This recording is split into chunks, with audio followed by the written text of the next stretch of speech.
Hi, welcome to Behind the Bling. Today we're going to chat with Mr. Dipu Mehta, who is the Managing Director of Orra Fine Jewellery, India's leading retail chain store brand. Hello Dipu sir, how are you? Hi Lunika, how are you? Thank you for having me. Okay, so first come first, we would like to know a little bit about your personal journey Okay, into the jewellery industry. sure. You're a part of such a prestigious family of, the Rosy Blue family, which is one of the largest diamond houses Sure. in the world. So, what has your personal journey been like in the jewelry industry? So I basically grew up with diamonds, Since Right. I was 16, I was playing around in the office, sorting diamonds, doing odd jobs for my dad and, weighing things, doing all of that. It always interested me that, like diamonds is part of my DNA. Then, and dad and my uncle and everyone who was, the founders of the thing, they gave me a legacy that, it said, while you are looking at diamonds, but the main thing that you are in the business of is trust. And if that is one thing, and the reputation is that's what you have to keep up, everything else can go up and down, whatever. But trust is one thing that you have to do. I think trust is a huge part in our business as well. Absolutely. And so you've always spent a large amount of your time outside of India. Yeah. Like you've studied abroad and you Sure. lived abroad, and then you've come to India and you started this fabulous brand. So I haven't started it. I mean, it was basically it was there. It was sleeping, Right. and I had a conversation with my cousin. He said, maybe we should go in one direction. I said, no, maybe we should go in a different direction. So in the end, he said, okay, I think none of us are going to be come to a agreement on this. Why don't you take it over and show me what you want to do with it? Right. So I said, okay, I'll take it over. At that time, I was not managing. I was managing the US operations over there. So I said, I'll come over and start looking at this brand and see what we can do, because there's so many different retail formats and business models that are available in the West, and that you see in my juncture. I've seen so many of these type of models. So I said many of these can be replicated to India, and we'll see what we can do with it. So now we are at close to 100 stores. That's amazing. Yeah, and we are hoping now after this to grow even faster. So I think we've got the recipe right. I think DNA being in my diamonds, I've tried to make DNA part of their diamond. I mean for all the staff and everything, it's part of their DNA as well now. Right. Yeah. So was Orra a part of that DTC mandate where every site holder had to have a jewelry brand? No, we started Orra before that, but it just morphed during that time because, a DTC mandate wanted you to vertically integrate, which we were doing already, but a lot of competitors came in that time and left because they did it for a reason. We believed in the retail India story, so we stuck with it. Right. And then since you made this decision to, take up this brand and do retail yourself, what was the turning point like? At what point you decided that, okay, I want to do this in India? Because you already had an established business, you were already doing this in the US, and then to again come back and take So up I was always on the new. board of Orra. I knew what its potential was, Right. And so I knew that the potential, it can be, like the US, a couple of 100 stores, a neighborhood jeweler for every woman to go to and enjoy new designs and a pleasant experience. So that was my vision. So, I mean, I think at that point we said that India is getting to that level. People have this, disposable income now, and are enjoying going out and spending money. Yeah. So I said at that point, I said, and that was like about 2018, where I said, this is the right time. Right. And the India growth story was already on its way, so this was a perfect time for it. Right. So Orra is now pretty much a household name, and since you already mentioned that you have over 100 stores, so when you first came in and wanted to change things, was it challenging for you? Like, what were the challenges you faced when you came and trying to do something like this? India, nothing was straight. I can imagine that. And like from vendors to all contractors to real estate, everything was, there was always some hiccup or something, but you get used to it and you enjoy that Right. that challenge every day, saying okay, it's not going to be straight, but you have to move to where the cheese is going to be, right? So I think if you can do that and you can navigate, you'll enjoy India. Right. And probably Orra is one of the few, maybe the only retail brand which does only diamonds. Correct. You do not do gold jewelry. You haven't, mixed up products in your store. So was it a conscious choice to only focus on diamond jewelry? Yeah, because we've realized that our salespeople, many of them which are 20 years old with Right. us, and I've always grown up with Orra standing for diamonds. So we wanted to give that purest experience to the consumer as well. So we said, let's move out all of the distractions, as we Right. say. Not that gold is a distraction, you need it. And, diamond can't be delivered to the woman without gold, right?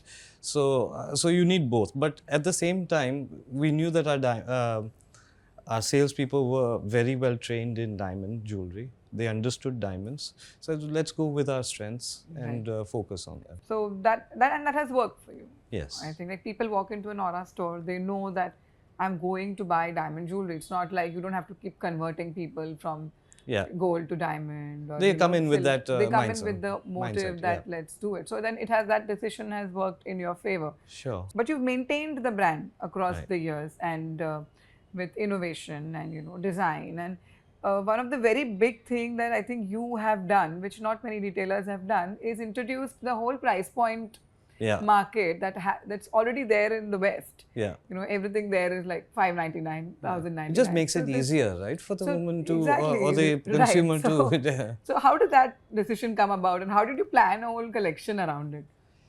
So I think it was I said, why not have a gift item? Then from a gift item, it was a Valentine's Day item at 29,000. We said, okay, I think people want gift items for about lakh rupees or whatever. So we decided that 99,000 is the right price point. But it was always, we wanted to remove the difficulty in understanding price per carat, this, that, and and just make it easy for the customer and say, look, just come here, it's lakh rupees, you can pay it over 10 months, 9,000. wow. Yeah, you can pay it over 10 months, 9,000 rupees, 999 for. That's amazing. Yeah, and it just works. I mean, we were able to find partners to work this out for our consumers so they could enjoy. Instead of saving up every month for something, they could have instant gratification, pay it now and buy now and pay later. And 999 is something, I think that 9,999 is something that is easy for even a working person or even somebody who's just started out their career. Yes, exactly. So and that has worked fantastically for you, right? I think Astra is one of your highest selling collections. So with that, like with all of this going on, and you've obviously had so many celebrities who've endorsed your brand and taken it ahead, and now that you've reached the 100 store milestone, what is next in terms of expansion? What can we expect from Orra? So we'll be, we'll be experimenting with different formats. So for smaller retail stores as well. So neighborhood retail stores. Oh. So which will carry the essentials that Orra has. And when you really want to go to the to have the full experience and your bridal experience, you go to the flagships. So we're experimenting with different formats, and we find that some of the smaller formats really do work out well for us. And being that we will be going into tier 2 and tier 3 towns as well, it should be it should be a nice experiment for sure. Okay, that's amazing, and I'm wishing you all the best for that. Thank you. And within that space, you were doing diamonds, and then you have sub-brands under Orra, which have different collections and different kinds of jewelry. At some point in time, you also ventured into lab-grown with Diva. Right. And you had 5 stores, and it was doing really well. and probably you were one of the first people in the entire industry Yeah. to We do that. yes, and we've actually we've got a lot of understanding and from a lot of lessons learned from Right. Diva. Diva is going to continue to be a online only store. Okay. So we are taking out the retail format away from it. We're experimenting with whether we can make it bigger, smaller, all of these things Right. we're looking at. But it's going to be, I think we were a little bit early Yeah. on lab grown over here. I think it's still got a few more years of penetration to go into India, basically. US, it's a different story. Right. 50% of that Right. market is already lab grown. But over here, I think the Indian consumer is very married to the idea that the piece of jewelry is an investment. Right. Yeah, right. So time will tell what is, what the lab-grown story, but it could be an investment also. Right. So I think we were too early, but we've learnt our lessons. We're pivoting and we're moving forward. For on that. online. Yeah. But then, since you started, and you can call yourself actually a pioneer to do that with a modern thought, and since you've already seen the US market accepting lab grown, did you face a lot of backlash from the industry? That I faced why a lot you of doing backlash it? from my own people as well because my own guys were like, okay, why do you want to let's stick to Orra, making Orra as as a single focus. But I wanted to keep my foot in both camps to see which one and how they are going to develop. I think it's another 5 years. I think this will the industry will change very fast. It will. And we'll have to adapt to it, of course. Yeah. And also, since obviously you did lab grown and you experimented with that, and you were very excited and bullish about it, but now after you're actually planning to go slow with Diva, a lot of retailers across India are actually coming up with their own retail lab grown brand. And they obviously see that, no, okay, Orra is doing it, so let's do it. And I think we Orra may have caused a little bit of that fervor. disruption. Yeah. That, okay, why, if they are doing it, why can't us? But did you face any, like, I'm just asking from a retailer's perspective, that if I start a lab grown jewelry brand, did it affect Orra by Not at all. any way? Because our policies and everything are very clear. Right. We have certificates for everything that we sell.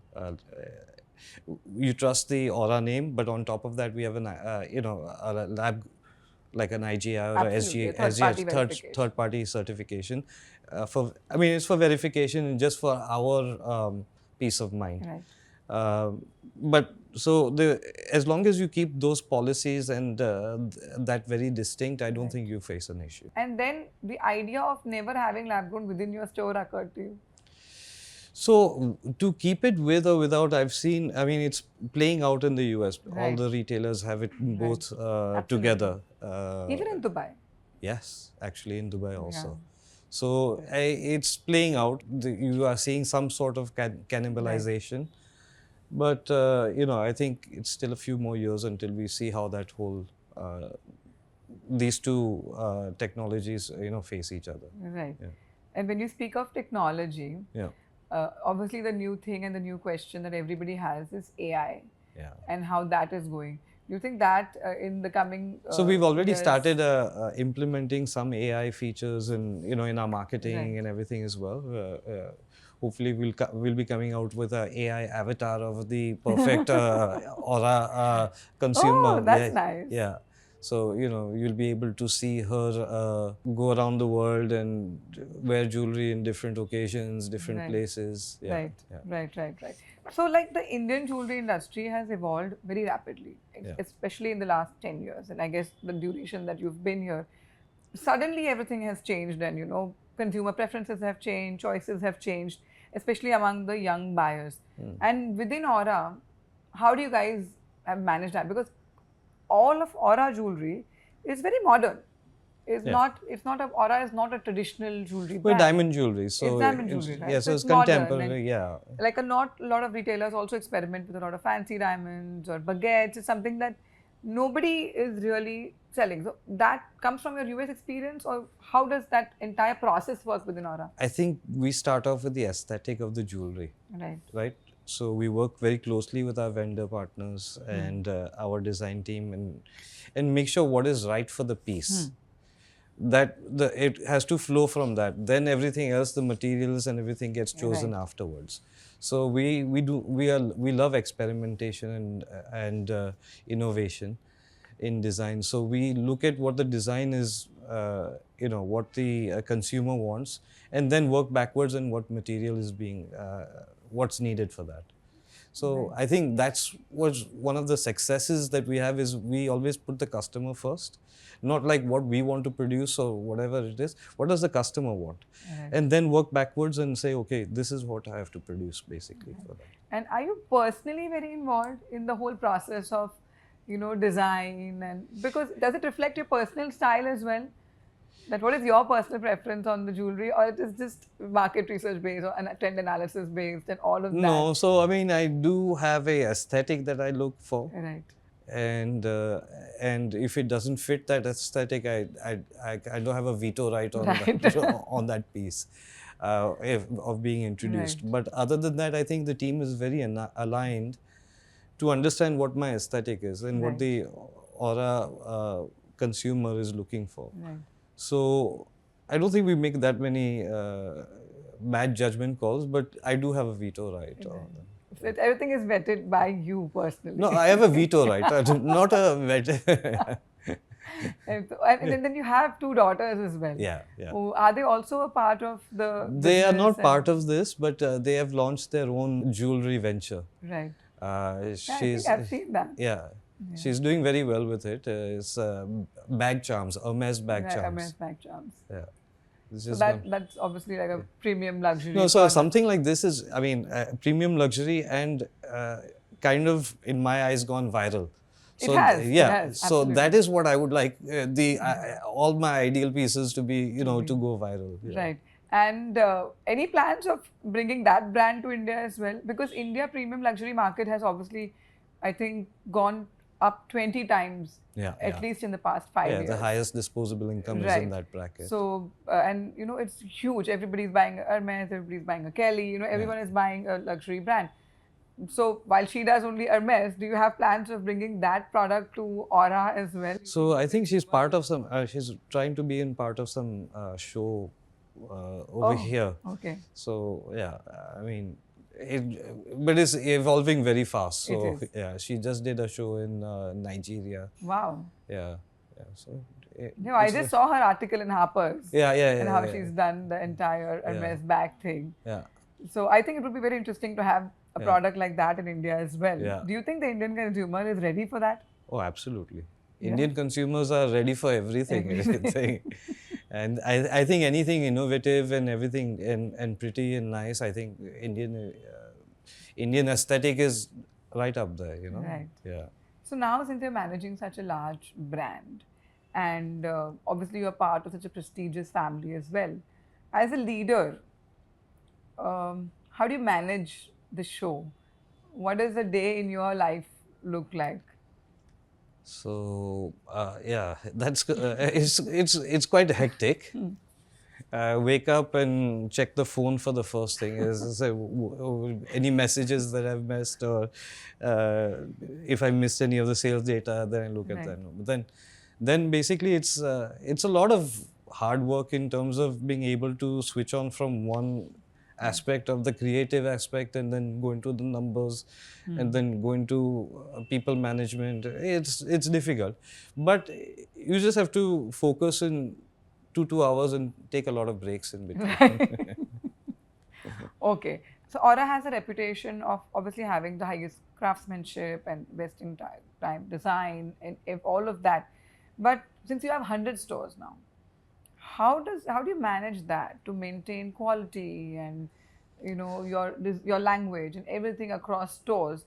So what are your in-house processes like to make sure that everything is uniform across the country and across all states? So as we're dealing in a natural product, it's not always too easy to be uniform. Right. But we have strict QA, QC processes, and of Right. course, and we work very closely with our vendors, so they are also very attuned to what we want, and they will never show us something which they know that the Orra customer. I think we've kind of shown our vendor partners and our design team what the Orra customer is, and that translation is happening pretty smoothly right now. So I'm pretty happy, but you have to have checks and balances in each stage of the way, and with a final veto right. Right. Absolutely. And now, since you've successfully managed to do this in India, what are your global expansion plans? So we're like? looking at, I think the major markets will be US, UAE, Dubai, and the Middle East, and then maybe Singapore and London also maybe. So I think there are a couple of anchor stores that we will start off with. I think that will be closer to our FY27. Wow. So we have another 100 stores to grow to over here in India, and then go overseas to these markets.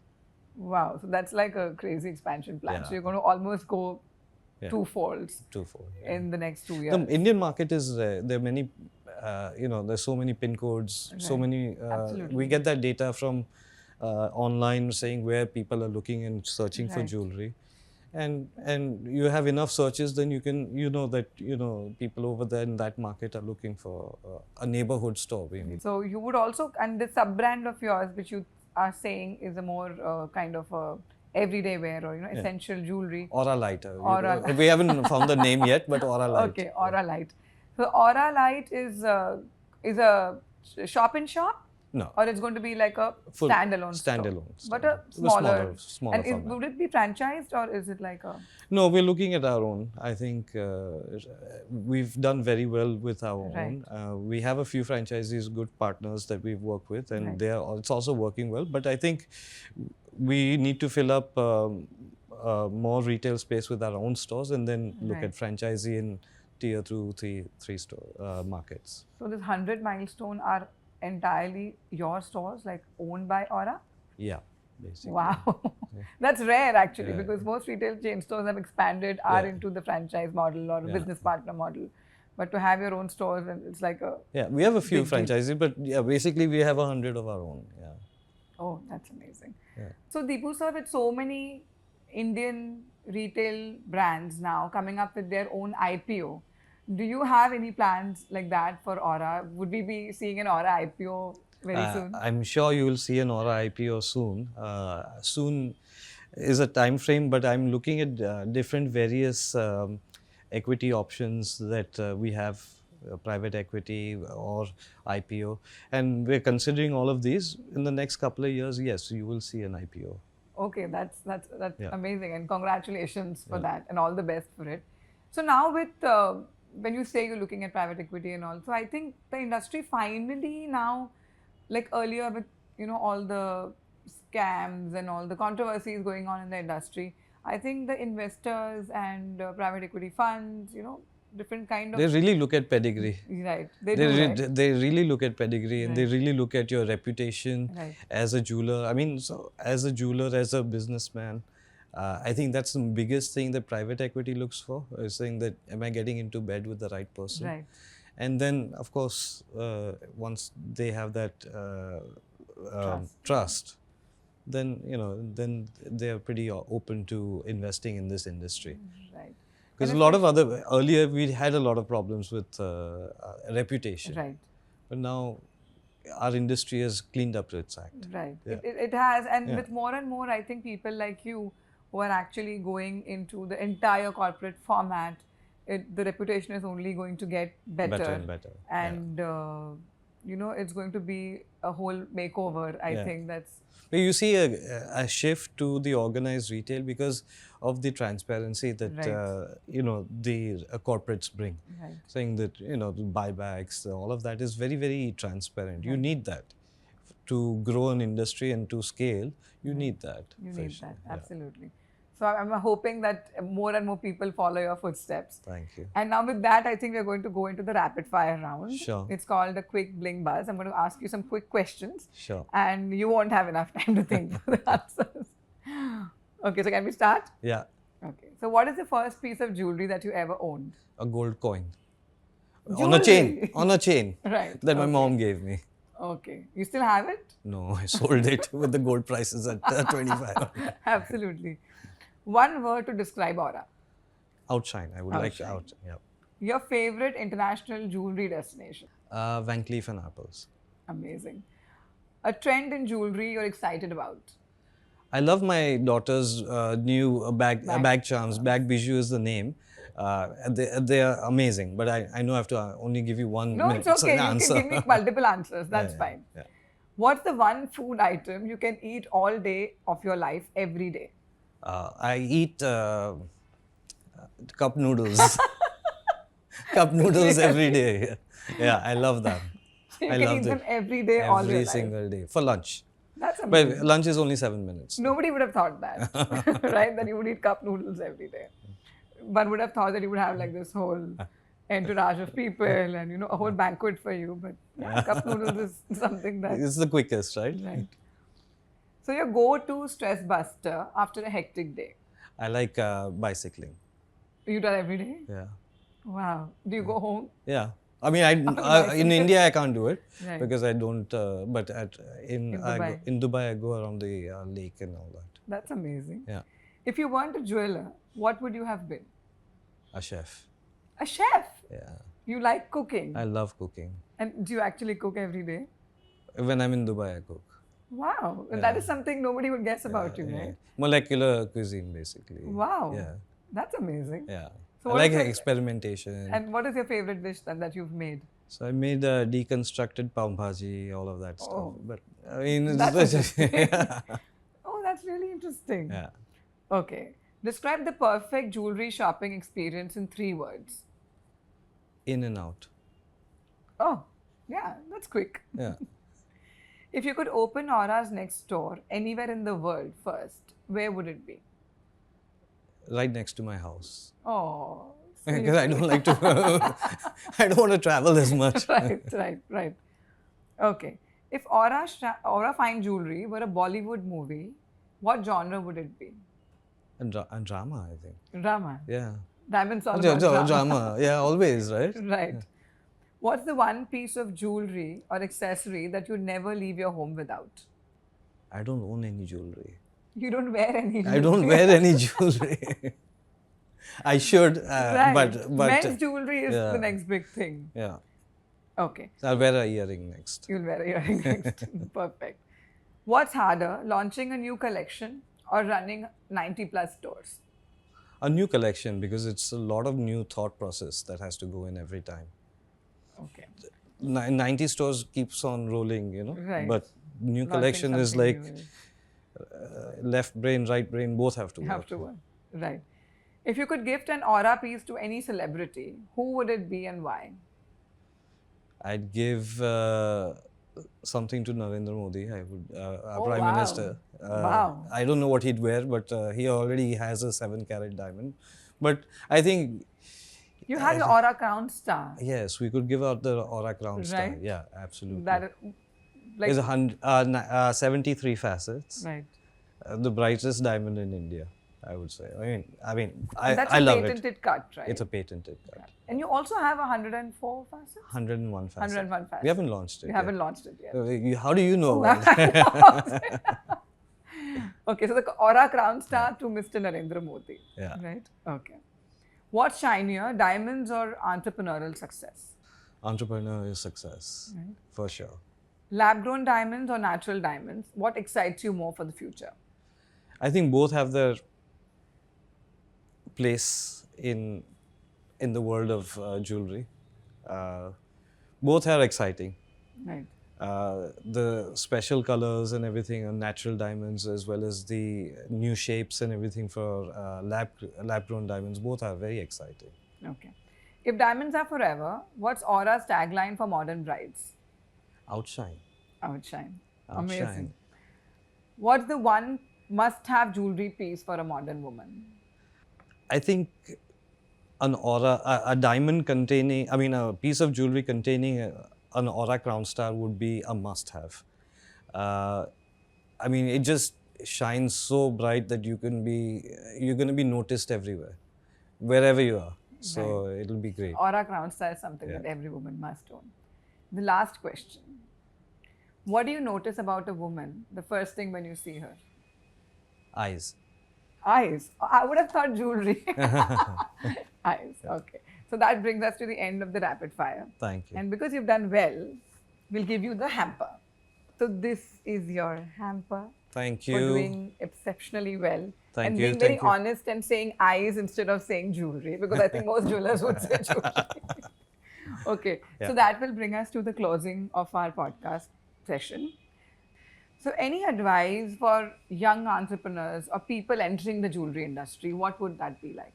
Yeah, I think this industry is changing very fast. I think you must upskill yourself to embrace the newest, AI. If you're in marketing, let's say, for example, or at least understand the skills, the new, because embrace technology, and kind of figure out in the design space or in the whatever space, take technology as your friend and embrace it, and I think you'll do well in this industry for sure. That's awesome. Yeah. Dipu sir, it was lovely having you on the show. And before you leave, if you could just tell us about your experience on the show and what do you think about this whole new format of Behind the Bling and having a podcast in the industry, that would be great. I love this podcast format. Lots of information to the viewer. Lots of new exciting things coming from the industry. Keep yourselves up to date. I love this format. Nice questions. Didn't cause too much anxiety for me. But yeah, I think a lot of people will enjoy this format going forward. Yeah. Thank you so much. Thank you very much for being on the show. It was a pleasure having you. Thank you Thank for you so having me.